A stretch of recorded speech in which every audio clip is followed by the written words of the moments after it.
guys, welcome back to my YouTube channel. Once more, I would like to say thank you to all my new subscribers and thank you to my old subscribers, all 566 one of you. Thank you so much for being loyal, for keeping around, even though your girl is super busy.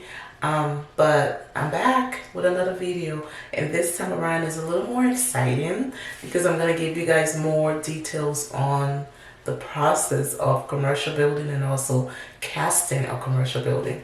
Anyways, let's get back into the video. So today we'll be discussing about commercial building like I previously stated, and a little backstory. When we started this building, it was originally supposed to be a one-level building with 5 stores on the bottom. But then when we first did the foundation for the one level, my father and I and my husband, we were like, why can't we just make it like a 2-level stores, and then you get to have all the things that you want within the store. And I was like, oh, that sounds good. But didn't realize that if you are building a commercial building and you're going to go about 2 to 3 level higher, meaning your foundation has to be more solid than just a 1-level store. So when we started with just 1 level, and then later on we decided to change it. So we had to go back in and dig deeper, add more steel rods, more pillow, and more of everything, double of everything that we had planned to do. And guys, it was not easy, mentally, physically, financially. This other building, this whole new construction of a commercial building, guys, I will say will break you if you're not careful, if you're not mindful. And keep in mind that I had like a time frame that I wanted to have this thing completed by. I didn't want to take more than 2 years. That was my time frame. And remember, it was supposed to be 1, and then we moved to 2, and then we moved to 3. So now it's a 3-level commercial building with stores, and I have so much surprise for you guys.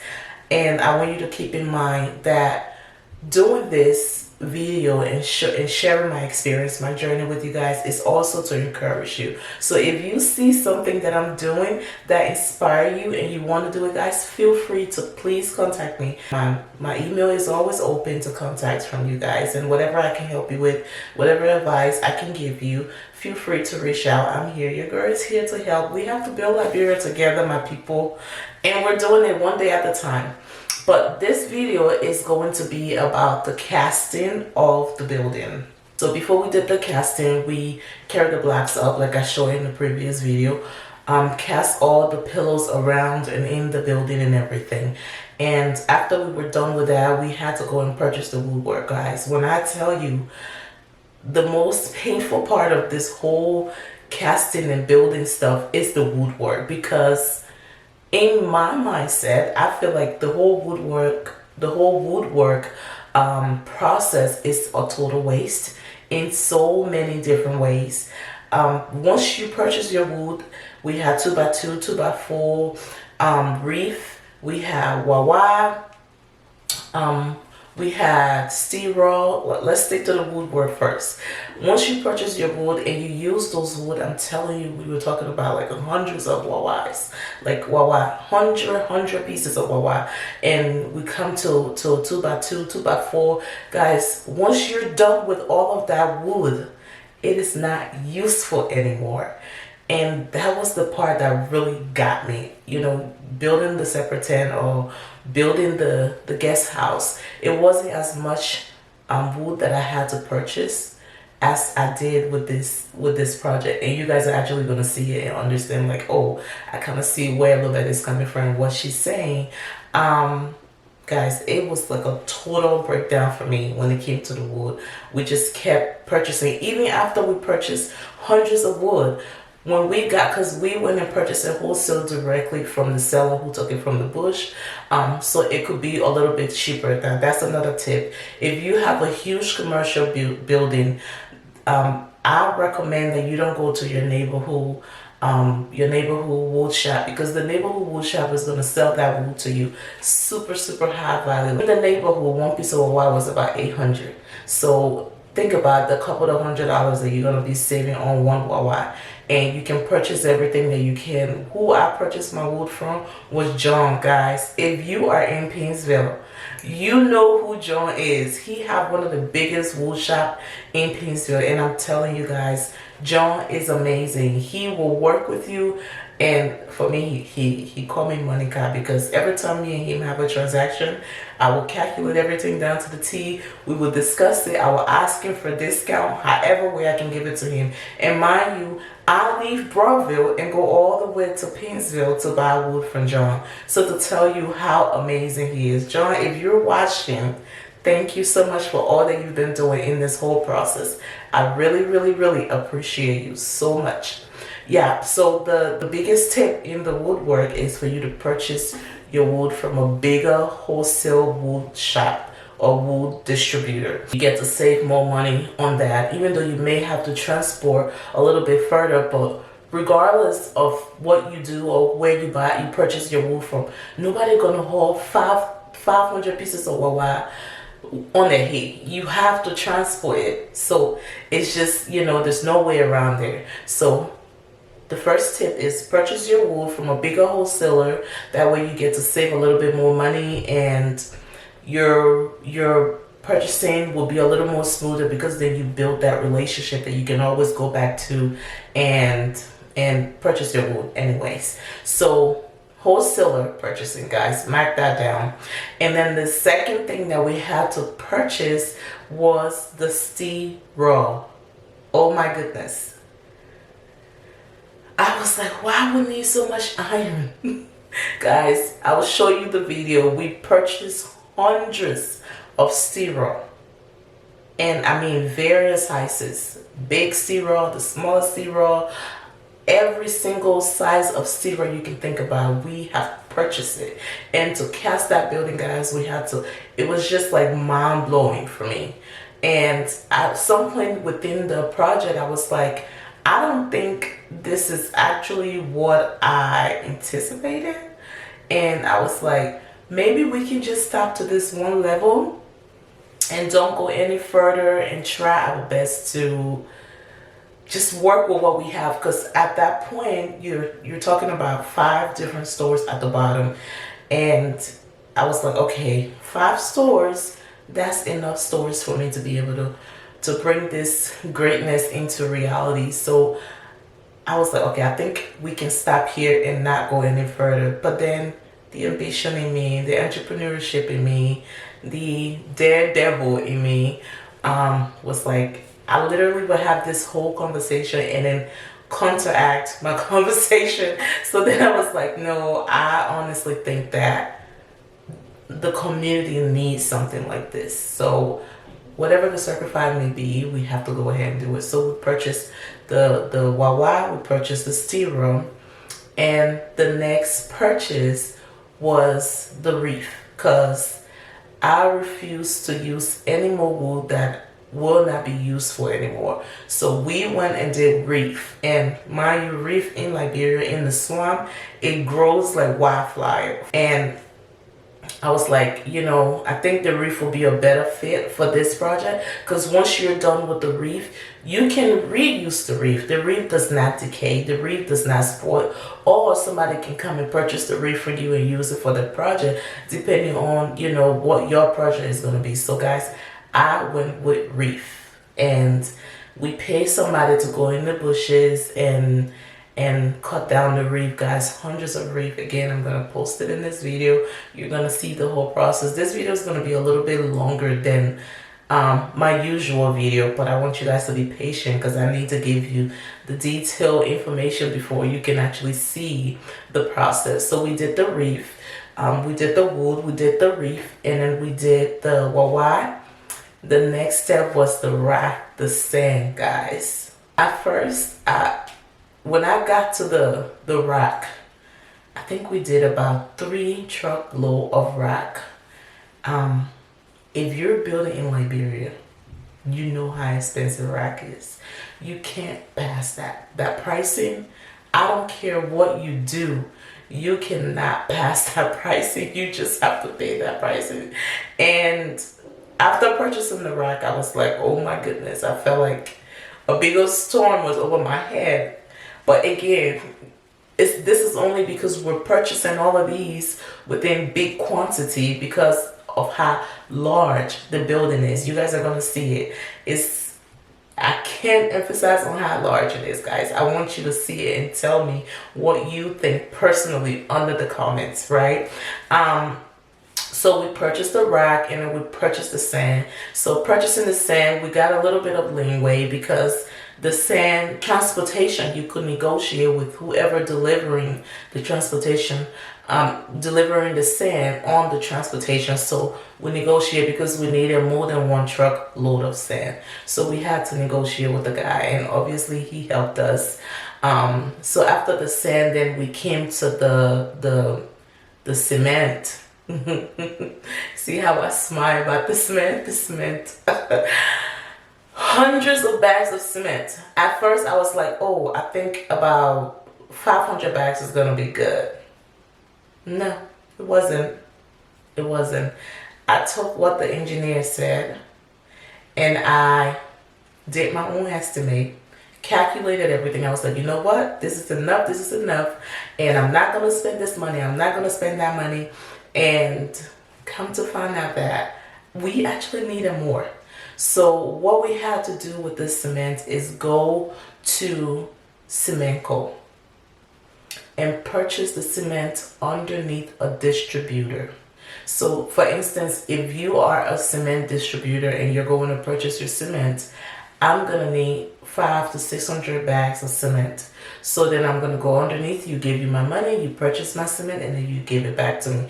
That way that I will be able to save more, and then you will benefit however way you benefit, guys. You know, this life here is tick for tack when it comes to business. You eat me, I eat you, you give me, I give you. So however way he benefited, you know, that was, you know, good for him. But I benefited by saving a couple of dollars on one bag of cement. So if you are having a big load of cement that you're gonna need, I think it will be best to find a local distributor and purchase it underneath him, who is not greedy, who wouldn't say, oh, I want to make my own profit for this. No. Purchase it underneath him, or find somebody you can trust that you can purchase it underneath them and save a little bit more money. You know, every little bit of saving counts when you're building this big of a project. So after we got done, we were prepared for casting. We did all the woodwork, and guys, time for casting. I feel like casting alone has to be a whole other video because the detail in casting is so, I don't want to say dramatic, but it was just, I was literally scratching my head the whole time. Just imagine after spending all of this money on everything I just listed, right? And not to forget, I had to purchase nails as well. And then you had to hire a carpenter to do your carpentry work. Then you had to hire a steel bender to do the steel bending work as well. So when the carpenter and the steel bender is done with the work, then the next step is the casting. Then before you do the casting, after you do your steel bending, you have to do your wiring pipe. When I say wiring, I mean like the pipes that go in the wall, because guys, I have a saying, or maybe a mindset, or whatever I have a saying that the way we walk in stores, we walk in Walmart in America, and we see how beautiful Walmart is. Even though if you don't have any money, you're just going to pick up one or two things, you don't see wire hanging from the ceiling. You don't see electrical cup hanging from the side of the building. You don't see any of those things. All of those things are not in plain sight. So I want my stores to also be presented as so.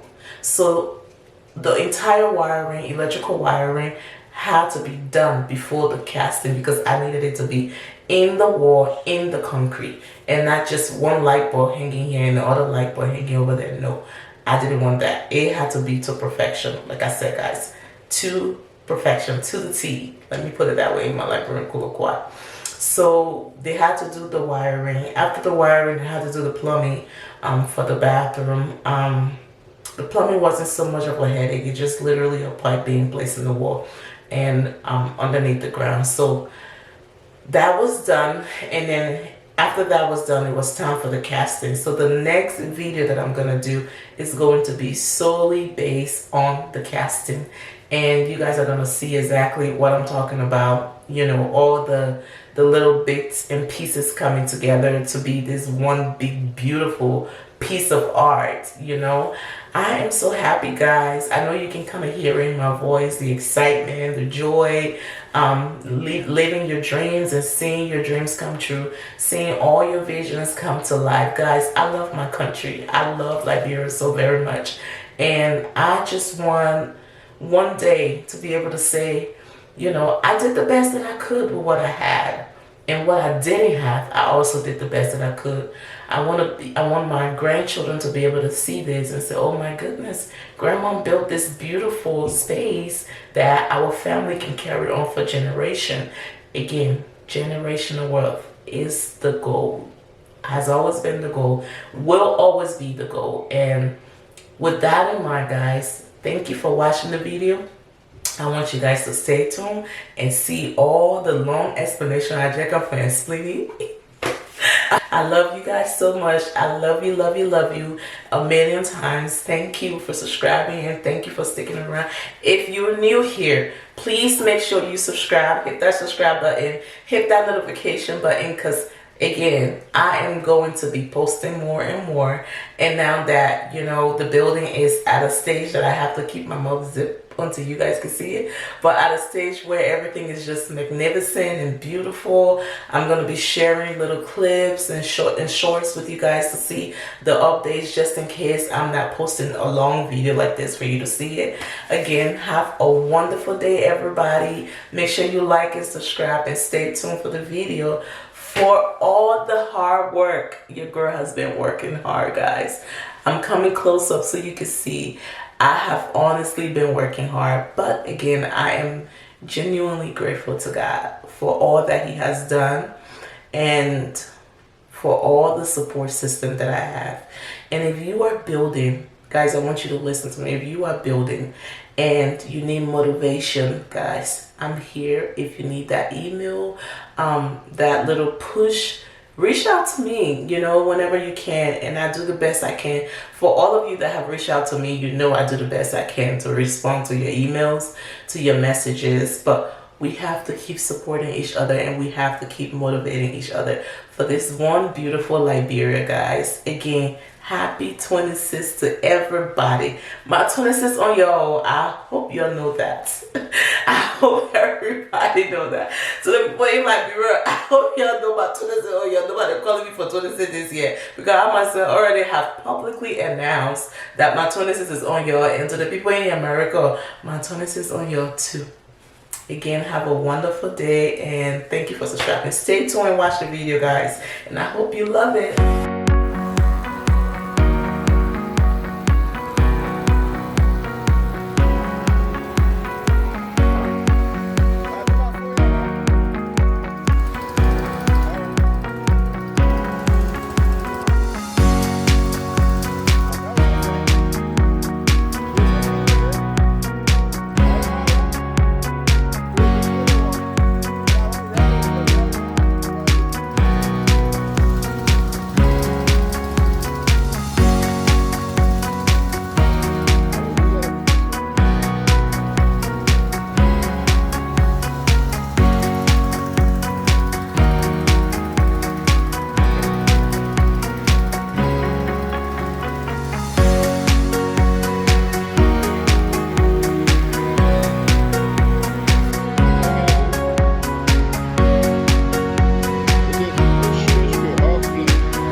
50. Yeah.